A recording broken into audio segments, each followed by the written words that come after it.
Three massive stories are shaking up crypto right now. Number one, Swift's chief innovation officer is firing shots directly at Ripple and XRP, claiming lawsuits don't equate to resilience in the market and future success. We also have the Trump family launching WLFI with paper holdings at nearly $5 billion. We have Hedera and the Hashgraph Group just rolling out a new transaction management platform called TransAct, abstracting away some of the barriers and compliance for enterprises to onboard into the space. This should be a good one. Buckle up.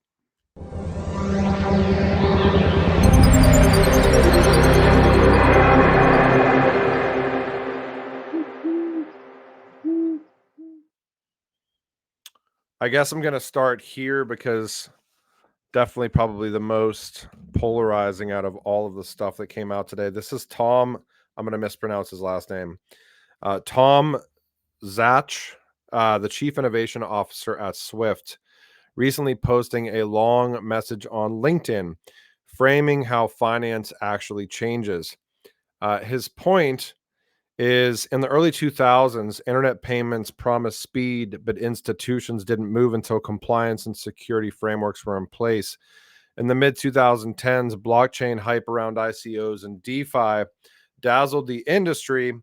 However, institutions stayed sidelined, not because they didn't understand the technology, but because trust scaffolding, the trust layer was not there. Fast forward to today. Public blockchains are now too big to ignore. Tokenized treasuries, collateral on-chain cross-border payments that actually settle, etc. But here's Zach's warning.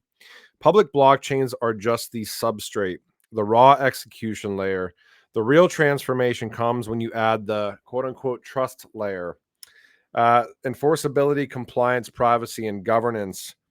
And that's where things heat up. So, anyways, this is his post about public blockchain. And then you have an individual from Shark Force stating that Ripple's XRP stands alone as the blockchain that's been battle hardened by nearly 5 years of intense regulatory scrutiny, proving its resilience like no other. For over a decade, Ripple has been vocal about prioritizing compliance, trust, and interoperability, working hand in hand with global regulators to meet stringent standards while driving innovation in cross-border payments. And you have Tom Zschach responding to this individual. This is, again, the chief innovation officer at Swift. Quote, surviving lawsuits is not resilience. Neutral shared governance is. Institutions do not want to live on a competitor's rails. And compliance isn't about one company convincing regulators it should be allowed to operate. It's about an entire industry agreeing on shared standards that no single balance sheet controls. So definitely a hit at Ripple right there as far as Ripple's balance sheet is concerned. A couple of things within this, but I'll read through my kind of overview first before I dive in. In short, Ripple, he's basically saying Ripple may have survived the storm, but Swift is betting that neutral, kind of agnostic frameworks went out in the future. So I guess, the question is who's right? One thing to note here is, and this is not, you guys know I've been doing videos on this forever. So I try to look into people here. There's definitely some support from Tom from the Chainlink standpoint, if you dig into some of his stuff. Wow, this is even just from August 26th. While this one really touched a nerve, over 300,000 views and counting, looks like the Chainlink versus Ripple debate is alive. As of August 26, 2025, Sibos, which is Swift's event, is gearing up with 10,000 plus attendees from 150 countries and 500 plus speakers. And then the CIO at Swift says, I should have said we are seeing a swell, but because obviously Ripple's events of interest in the number of participants, maybe because Sibos is not an invite-only event. It's an open industry conference for the global financial community. So another dig at Ripple. And you can see this is Chainlink's event. This is SmartCon. You can see the first individual listed at SmartCon as Chief Innovation Officer, Swift, first speaker here. And he is, hey, I mean, I would try looking in to see, like, is this guy legit? He is a CIO at Swift. For context, he previously served as CIO at CLS Group. So definitely another big group that we've talked about on this channel in the past before. And previously at LCH ClearNet. I think this guy was also at Bank of America Merrill Lynch. I think he was managing director of Barclays Capital, et cetera, et cetera.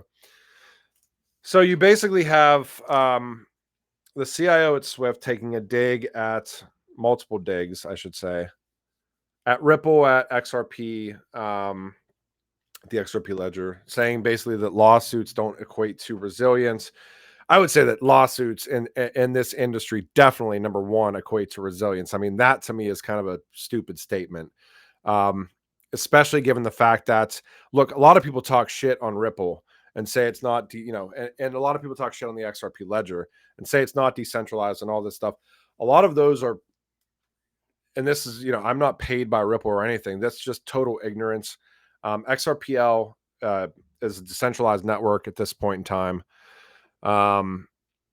You could look back and have said a lot of stuff over the past couple of years, but at the end of the day, like, I don't know of another community that has been more resilient than the XRP community, and especially builders on the XRP ledger. Thinking about the uncertainty during a lawsuit when all this shit's going down, and I'm pretty sure XRP never dropped out. I know it never dropped out of the top 10 in crypto. I think maybe top 5. I could be wrong about that. Now, is that to say that one network is going to rule them all? I think you guys probably know my opinion about this at this point, and I am going to differ from the majority of XRP influencers that are going to, find conspiracy in every single thing that they see at this point. And hey, I mean, if that stuff happens, great. And also this kind of one network, one crypto to rule them all thing. I don't think that's the case. I think that this is going to be 1,000% a multi-chain world. I think that stable coins represent a lot of the use cases that we were thinking about XRP representing for years. And if you don't think that, I don't know what you're looking at. It's, Ripple introduced Ripple USD for a reason. And it sure wasn't because, I can almost guarantee you that their clients wanted to put a stable coin into payment flows. So yeah, XRP may be still used as a bridge asset wherever it's used and all that other stuff that might happen. But at the end of the day, stable coins are, I think, probably the, that level of like mass adoption that we've kind of been looking for these institutions and enterprises, and even for retail. I think it's like going to abstract away a lot of the complexities and like nervousness around crypto, these stable coins. It's why it's the first regulation that's going through as well.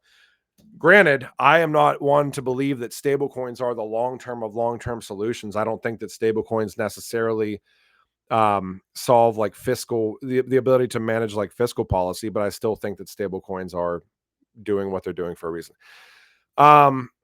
So I guess my thoughts on this, I agree with the CIO at Swift in the fact that it's a multi-chain world. I disagree in the fact to say that, what's going on with the XRP ledger and XRP ecosystem and even Ripple's accomplishments aren't a testament to resilience, because they certainly are. Granted, it makes it a lot easier when you have hundreds of millions of dollars to be resilient, but still testament to resilience.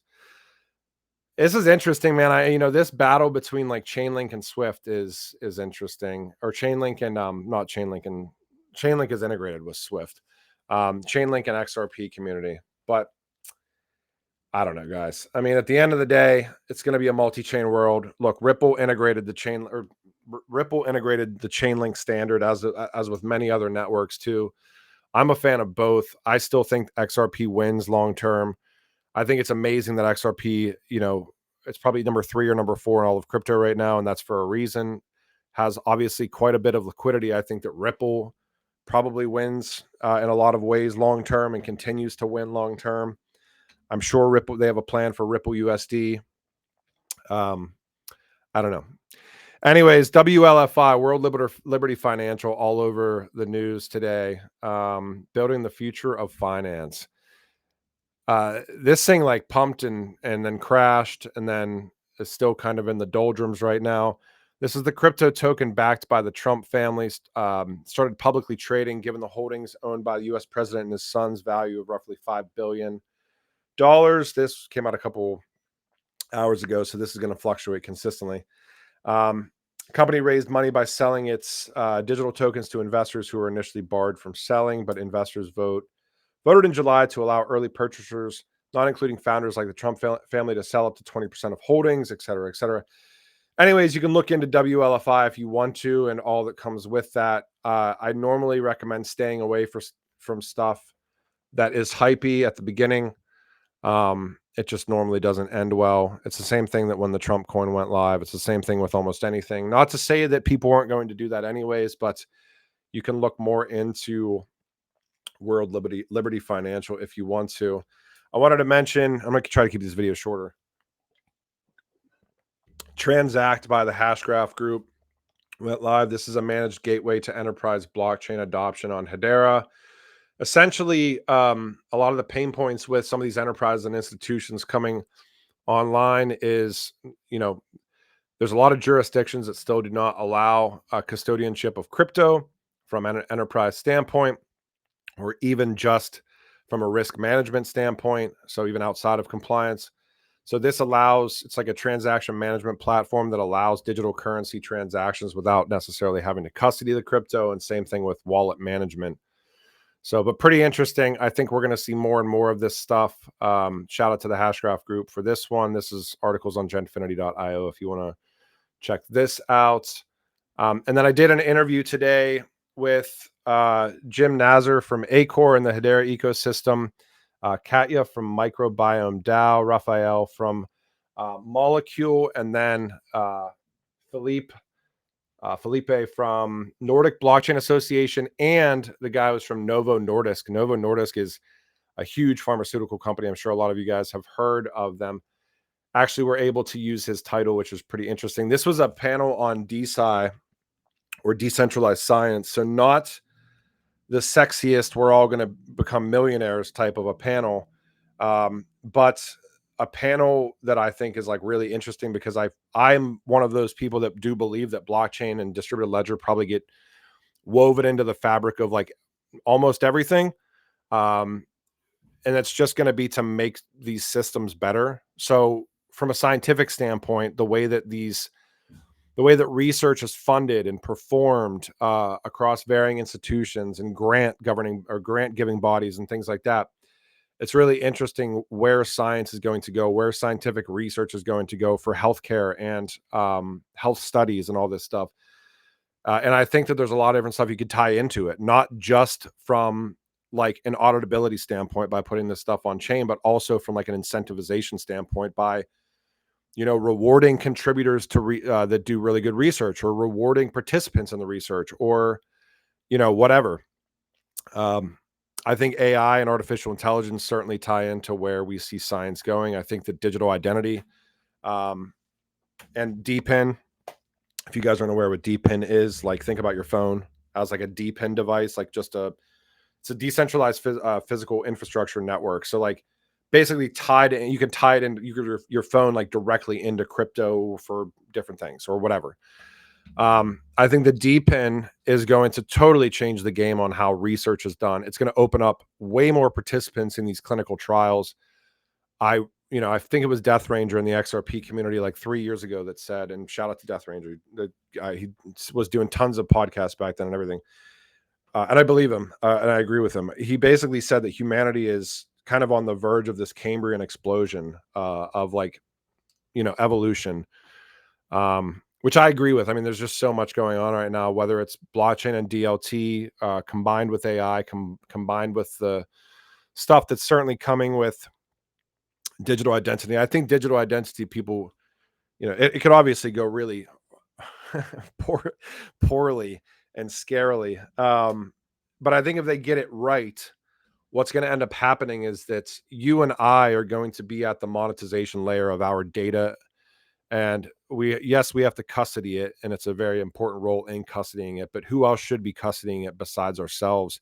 Right now, we're on platforms like Twitter and YouTube and all these things, and they're free to use because we're the products on these platforms. But at the end of the day, there's going to be enough technology combining together that our attention is worth money, and we're going to be put in that kind of value chain of where that money goes. And right now, we're not in it. Right now, we're just our data is being siphoned away, our attention's being siphoned away, and that's worth a lot of money, and we don't ever see a dime of it. So we're definitely headed towards a society like that. But anyways, um,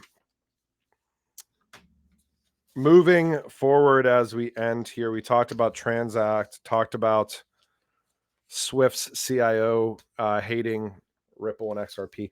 I don't think the guy hates Ripple and XRP.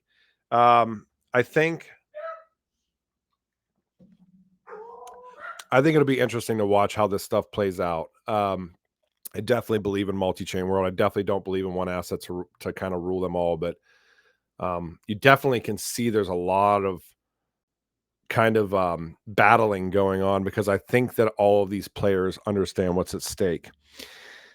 So Swift saying resilience isn't about surviving lawsuits; it's about shared trust, neutral governance. Ripple argues that XRP's compliance first, battle tested history. Actually, Ripple didn't argue anything. They didn't even comment on that. Thanks, ChatGPT, for my script. Trump's World Liberty FI token putting crypto on a political stage like never before, but I don't think we need any help with anything being on a political stage because everything's on a political stage all the time. And Hedera delivering a practical tool with TransAct, which is letting enterprises adopt blockchain without touching crypto at all. I guess my last comment on this is I do believe that open standards, what the Swift guy was kind of alluding to, but I think that he's doing it from a loaded standpoint. I mean, he's at Swift. We've heard a lot of different things over the years on some of the inefficiencies of Swift, and I'm sure they've gotten better at this point. We know that Swift's deeply ingrained with some of these blockchain initiatives. But at the end of the day, like I've done so many of these interviews with so many people, and the one thing that I hear is that the little man, the small and medium enterprise, they are still getting screwed in 2025. So it's great to say that the way forward is open standards, level playing field, agnostic choice of technology or asset. But we know that that's not the way that the world works. So it's great to have these romanticized viewpoints. I'm sure that he has one of, where he sees Swift going, just like we have one of where we see crypto and blockchain going. But hey, we're in 2025 and there's still insiders everywhere and the rich are still getting richer. And I don't see much of a level playing field yet, but hopefully we get there. I hope you guys enjoyed this video and I'll talk to you when I talk to you. Thanks. Bye.